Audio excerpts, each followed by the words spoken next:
Gustavo Gayer is joining us from there. Mr. Gayer, thank you very much for joining us tonight. Well, simply put, will Lula get impeached over Israel? How do you explain this vast political support in Congress, including by members of the government base?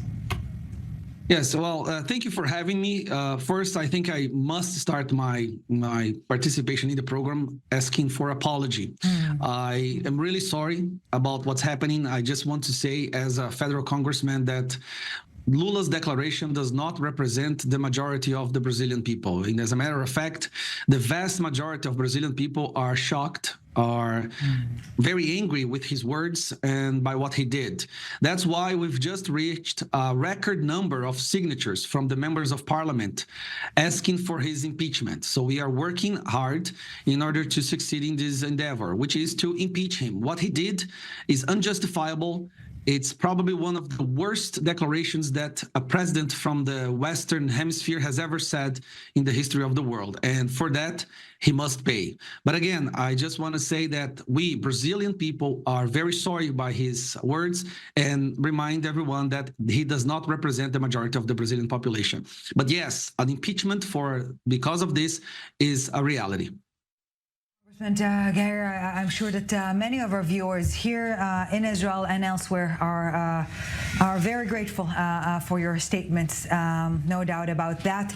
But let's go back to what we're seeing now in the Brazilian Congress. What are the next steps for impeachment? How feasible is that, or is it, and not undermining the significance of such, is it just a way to hurt him politically? Well, we are, of course, we are focusing on success, getting him out of office. But for that, we need the president of the House of Representatives to admit this file, this impeachment. And the public pressure, the population on social media, on the streets, has been enormous. Just so you can understand, on next Sunday, there will be a protest on Avenida Paulista. Here now, it's our symbol of our manifestation. Right? Protests, people going on the streets. And we are expecting more than 1 million people at this protest. There are two main reasons for this protest. One is the political persecution perpetrated by this government and his Supreme Court, which is majority chosen by the Workers' Party, which is Lula's party, against conservative and right-wing politicians and population in general. We have witnessed an extreme censorship, the collapse of our freedom of expression, and also because of what Lula said about Israel and his anti-Semite comments. Wow. But it's important to remember that this is nothing new. The whole world knew about Lula's position. Right. During his campaign in 2022, he was the only president that we know of that received support from Hamas.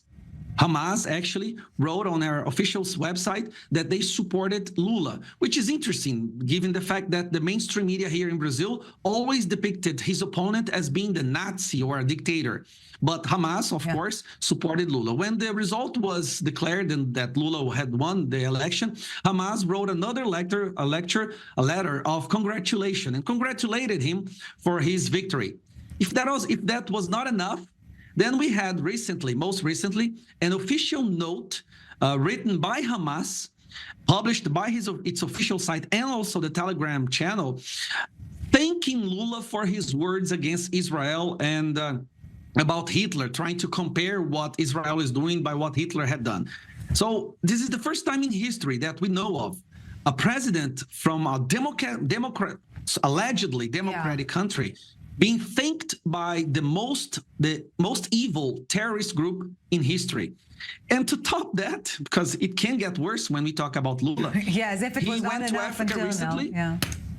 He went to Africa recently and declared that he will continue funding the agency under the United Nations that was caught helping the Hamas attack, and asked for other countries to return their funding to this agency as well. So it's extremely embarrassing for us, people of Brazil, people who really value democracy, to be represented by this person.